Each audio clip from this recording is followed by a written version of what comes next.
Hello दोस्तों, आप सभी का स्वागत है एनिमे की इस दुनिया में। तो इस एपिसोड की स्टार्टिंग फ्लावर लैंड को दिखाने से होती है, जहां पर स्काई ली के लिए ड्रिंक प्रिपेयर कर रहा था और इसी दौरान ली के पूछने पर स्काई बताता है कि ये फ्लावर लैंड है और जिस ट्रेजर लैंड को तुम ढूंढ रहे हो उसके बारे में मैंने भी अभी तक नहीं सुना है और ना ही मैंने अभी तक फ्लावर किंग को देखा है। आगे फिर से ली के पूछने पर स्काई बताता है कि यहाँ से बाहर निकलने का रास्ता भी मुझे नहीं पता है, क्योंकि यह जगह 4 अलग अलग वर्ल्ड्स के साथ जुड़ी हुई है और अगर जाने का भी कोई रास्ता पता होगा ना तो वो सिर्फ किंग को ही पता होगा। जिस पर ली कहता है कि बाहर जाने का रास्ता मुझे ही ढूंढना होगा, क्योंकि मुझे अपने मास्टर को यहाँ से बाहर निकालना है। जिस पर स्काई कहता है, क्या मास्टर?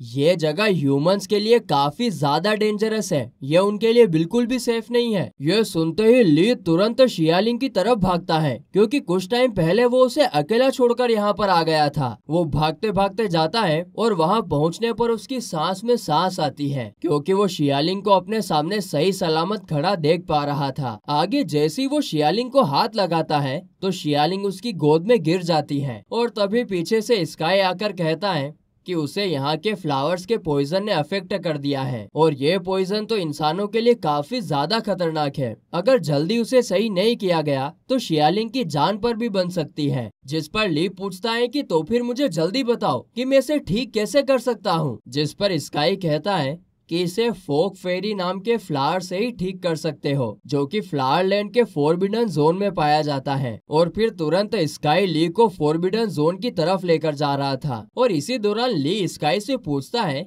कि जब से मैं यहाँ पर आया हूँ मैंने तुम्हारे अलावा यहाँ पर किसी और को नहीं देखा, आखिरकार किंग है कहाँ पर? जिस पर ली कहता है कि सच कहूँ तो मैं भी यहाँ पर काफी सालों से गार्डनर का काम तो कर रहा हूँ, लेकिन मैंने भी आज तक कभी भी किंग के बारे में नहीं सुना है। र्यूमर्स की माने तो किंग एक एक्सीडेंट में कहीं पर गायब हो गया है, शायद उसकी बाकी 3 किंग्स के साथ बनती नहीं है और शायद एक लड़ाई के कारण ये सब हुआ था। इसके थोड़ी देर बाद वो दोनों एक पतली सी गली के पास आते हैं, जो कि फोरबिडन जोन में जाने का इकलौता रास्ता होता है। यह जगह काफी ज्यादा डार्क और डरावनी लग रही थी और इसकी रक्षा 2 बड़े बड़े डरावने पत्थर के गेट कीपर कर रहे थे, मानो कि अभी असली बनकर इनको मारने लग जाएंगे। आगे वे लोग उस बड़ी सी गली को पार करके खुले मैदान में आते हैं, जिसके बीचों बीच फ्लावर किंग की पत्थर की मूर्ति बनी हुई थी और उसके सर पर लगा हुआ था the folk fairy flower. Flower को देखते ही ली शियालिंग को नीचे रखकर उस तरफ जाने लगता है। तभी स्काई उससे बोलता है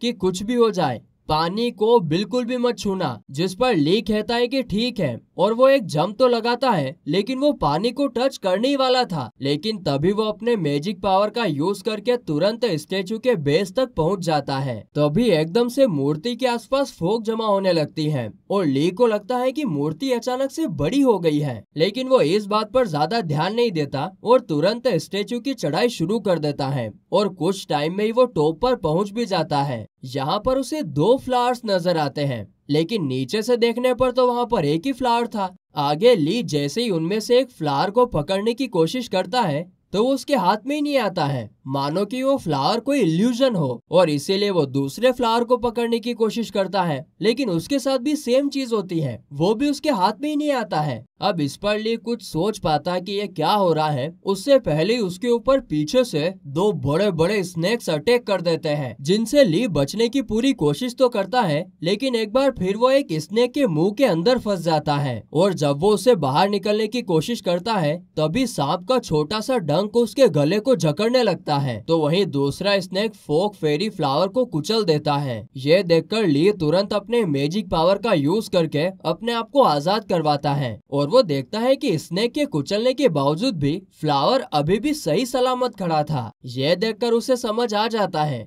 कि दोनों ही फ्लावर रियल है, लेकिन उनके ऊपर ना एक स्पेशल स्पेल किया गया है, जिसके कारण उसे टच करते ही वो इल्यूजन में बदल जाता है। अब जाकर पूरी बात समझ में आई कि जब मैं एक फ्लावर को टच करूंगा तभी दूसरे फ्लावर को निकाल सकता हूँ। अब वो ऐसा करने के लिए जा ही रहा था कि एक बार फिर दोनों स्नेक्स उसके ऊपर अटैक कर देते हैं। तो ली उनसे बचकर एक स्नेक को उठाकर सामने वाले फ्लावर पर पटक देता है, जिससे वो इल्यूजन में बदल जाता है। और इसी टाइम का फायदा उठाकर ली तुरंत दूसरे फ्लावर को पकड़ लेता है और इस बार वो उस फ्लावर को जड़ से उखाड़ने में कामयाब हो जाता है और इससे वो काफी ज्यादा खुश होता है। मगर अगले ही पल मूर्ति टूटकर पानी में गिर जाती है, जिसे देखकर स्काई कहता है कि ये काफी बुरा हुआ। अगर फ्लावर को निकालते वक्त मूर्ति टूट गई, इसका मतलब फ्लावर जल्द ही मर जाएगा और मोस्ट इम्पोर्टेंटली तुम अभी पानी के अंदर हो, यानी कि गेट कीपर किसी भी वक्त आ सकते हैं। और ऐसा ही होता भाई साहब। वो दो बड़ी बड़ी पत्थर की मूर्तियां जिन्हें हमने पतली सी गली के सामने देखा था, वो वहां पर आ जाती हैं। तो वहीं दूसरी तरफ हम साओ को देखते हैं। वो अभी भी बर्फ से भरे रास्ते में आगे बढ़ता ही जा रहा था। तभी अचानक से उसके ऊपर भी दो नुकीले बर्फ अटैक कर देते हैं, मगर साओ के रिफ्लेक्सेस काफी तेज होते हैं, वो उनसे बच जाता है। आगे जब शूचू साओ की मदद करने के लिए बाहर आता है, तभी एकदम से उनके ऊपर बर्फ की बारिश होना शुरू हो जाती है। तो वहीं दूसरी तरफ से बर्फ का बड़ा गोला उनकी तरफ आ रहा था, जिसे टाइम रहते डीन रोक लेता है। अब ये सब खत्म होने के बाद साओ वहाँ से जाने वाला था कि तभी उसके हाथों में बर्फ की हथकड़ी आ जाती है, जिसे फिर राजू नंबर 1 और नंबर 2 तोड़कर कहते हैं कि आप एनिमे की रियल बॉडी को ढूंढो, यहाँ पर हम संभाल लेंगे। एक दो कदम आगे रखने के बाद जब साओ पीछे मुड़कर देखता है तो उसकी चारों की चारों गार्डियन स्पिरिट्स वहाँ से गायब हो चुकी थे। और तभी अचानक से एक बर्फ का हाथ उसे पकड़ लेता है और अगले ही पल कुछ नुकीले बर्फ के टुकड़े साओ की बॉडी को चीर देते हैं। तभी सीन कट होता है और हम ली को देखते हैं। वो पानी में दोनों पत्थर की मूर्तियों से बचकर इधर उधर भाग रहा था और इस दौरान वो पत्थर की मूर्तियां ली पर लगातार अटैक करती जाती हैं। एक पॉइंट पर आकर ली उनसे बचते बचाते उन्हें काफी जोरदार पंच मारता है, जिसके कारण वो दोनों मूर्तियां पानी में जा गिरती हैं। और ये देखकर स्काई के मुंह से निकल जाता है कि ये बंदा तो काफी पावरफुल है यार। जिसके बाद दूसरे नंबर की मूर्ति उठकर ली पर अटैक करने लगती है और उसे अपने त्रिशूल से सामने वाली पहाड़ी में घुसेड़ देती है। और फिर उसके तुरंत बाद वो मैजिकल लेजर से उसके ऊपर अटैक करती है, जिससे वहाँ पर काफी बड़ा धमाका होता है। लेकिन ली उछलकर इस अटैक से बच जाता है, मगर वो मूर्ति यहीं पर नहीं रुकती है, बल्कि वो फिर बिजली से अटैक करने लगती है, जिससे ली फिर से बच तो जाता है, लेकिन उसकी मुसीबत खत्म होने का नाम ही नहीं ले रही थी। सामने से पहली मूर्ति मैजिक का एक वर्ड बनाकर ली के ऊपर फिर से अटैक कर देती है और अपना ली भी कम नहीं होता है। वो अपने मैजिक से एक लायन बनाता है और फिर दोनों के बीच काफी तगड़ी फाइट होती है और एक हाई पॉइंट पर जाकर तो काफी बड़ा धमाका होता है। लेकिन इस बार ली ने भी गोल्डन फॉर्म ले लिया था और इसीलिए वो उस धमाके से बच जाता है। और फिर इसके बाद वो अपने फर्नेस को इतनी जोर से मुक्का मारता है कि वो एक मूर्ति को सामने वाली पहाड़ में घुसेड़ देती है। लेकिन तभी दूसरी मूर्ति उसे मुक्का मारने की कोशिश करती है तो ली उसे ही मुक्का मार देता है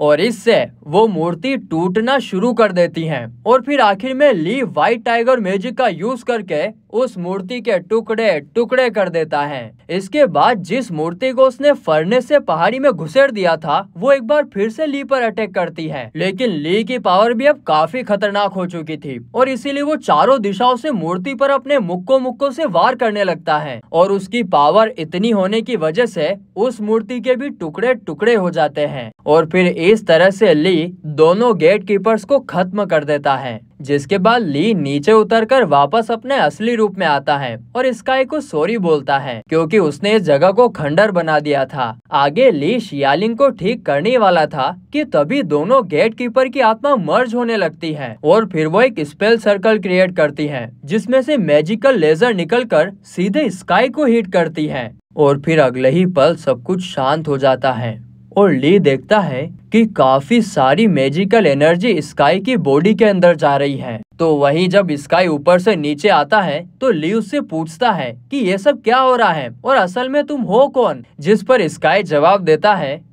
कि मैं वही हूँ जिसे तुम ढूंढ रहे थे, यानी फ्लावर किंग। अब ये कैसे हो गया वो तो हमें आने वाले एपिसोड में ही पता चलेगा। और ये एपिसोड यहीं पर खत्म नहीं होता है। दूसरी तरफ हम साओ को देखते हैं। वो घायल था लेकिन अभी भी सही सलामत था और जब वो सामने देखता है तो उसे धुंधले धुंधले काफी सारे बर्फ से ढके हुए पेड़ नजर आ रहे थे, जिसके बाद वो एक बार फिर आगे बढ़ने लगता है और थोड़ी दूर जाने पर उसे अपने सामने कोई नजर आता है और इसीलिए तुरंत वो अपने वेपन को समन करता है। वेपन को समन करने के बाद वो उस शख्स पर अटैक कर देता है जो कि एक लड़की। अब ये क्या सस्पेंस चल रहा है ये तो हमें अगले एपिसोड में ही पता चलेगा, क्योंकि अब ये एपिसोड यहीं पर खत्म होता है।